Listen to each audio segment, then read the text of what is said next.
Chapter 10 Freedom of the Press. Johnny Morgan was a reporter for the Westfield Gazette, the local newspaper.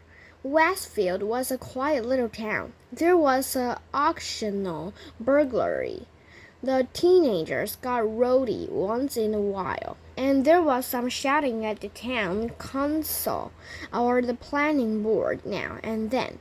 But mostly things were calm and orderly in Westfield, and every Thursday the Westfield Gazette proved it.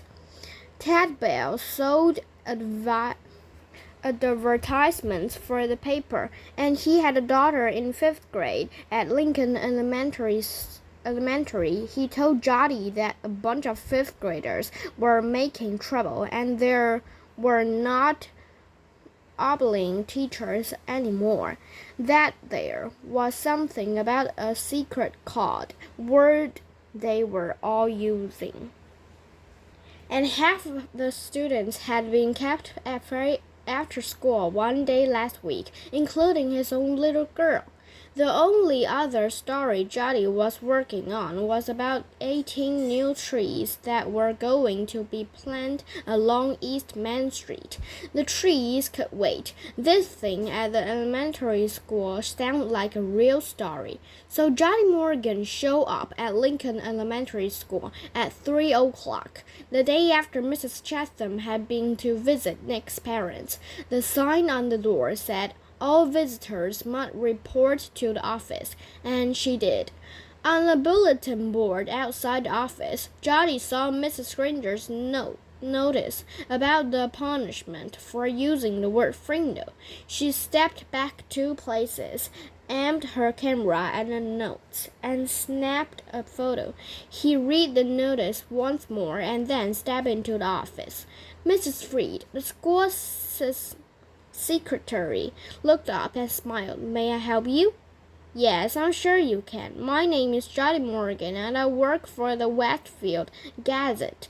I'd like to know about the poster outside the office, the one about this word, Frindle. Who should I talk to?" Mrs. Freed stopped smiling. She was sick and tired of anything to do with that word. For the past week, her phone had been ringing off the hook. If it wasn't a parent complaining about a child who had to stay after school, it was someone from the school board trying to get in touch with Mrs. Chatham or Mrs. Granger. Mrs. Freed pursed her lips and narrowed her eyes. She said, "You'll have to speak with the principal. Let me see if Mrs. Chatham is free." She was. "There isn't a principal alive who won't find the time to talk to someone from the local newspaper." The reporter was invited into Mrs. Chatham's office. Johnny noticed right away that the principal was not comfortable talking about this stuff. When asked about the poster outside the office door, Mrs. Chatham laughed and said, "Oh, that? It's nothing really. Some kids have been playing a prank, and it was time to put a stop to it." The principal's laugh sounded funny to Johnny Morgan. "And did that noise put an end to the prank?" "I heard that a lot of kids were kept after school last week. Will you tell me a little about that? Parents would like to know what's going on." Mrs. Chatham looked like a kid who had been sent in the principal's office. She squirmed a little in her chair and tried to smile. She said, "Well, we do still have a little problem, but it's under control. Mrs. Granger may have overreacted a bit. I don't think the children have really been trying to be disrespectful. They are just having some fun, and it's more like a difference of opinion." And then Mrs. Chatham went on to tell the reporter what she knew about the word Frindle and how it had become popular among the students. Johnny Morgan took carefully notes. And when the principal had finished, Johnny said, "Would you mind if I ask Mrs. Granger a few questions?" Mrs. Chatham said, No, not at all. But Jody could tell that the principal wished she would just go away. What could she say, though? What could she say, though? Mrs. Chatham couldn't very well keep the reporter away from Mrs. Granger because, after all, America is a free country with a free press. If Jody really wanted to, she could talk to Mrs. Granger sooner or later. It was sooner. In 3 minutes, Jody Morgan was standing at the doorway of room 12, looking in at Mrs. Granger. There were about 15 children sitting at desks scattered around the room, busy writing off their 100th sentence. She knocked, and the teacher's students looked up from their work. I'm Jody Morgan, from the West Gazette. Mrs. Granger, may I have a word with you? Mrs. Granger stood and came out into the hallway and closed the door.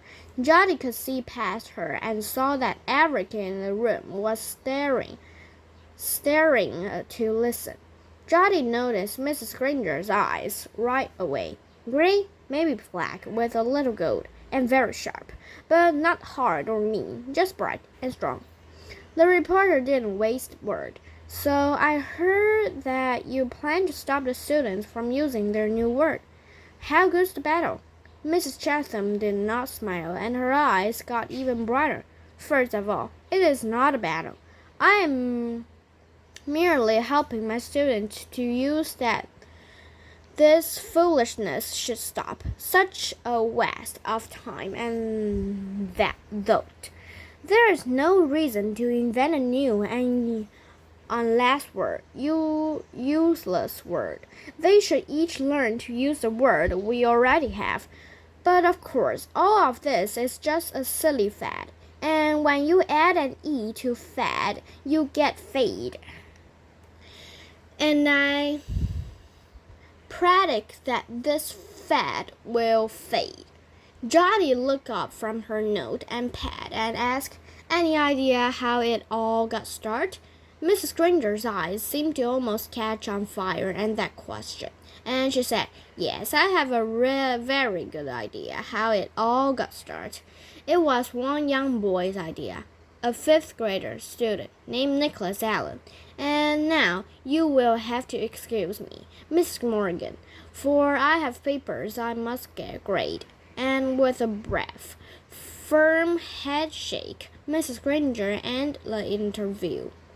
The reporter didn't leave right away. She walked back through the hallway and sat on the bench outside the office so she could look over her notes to make sure they made sense.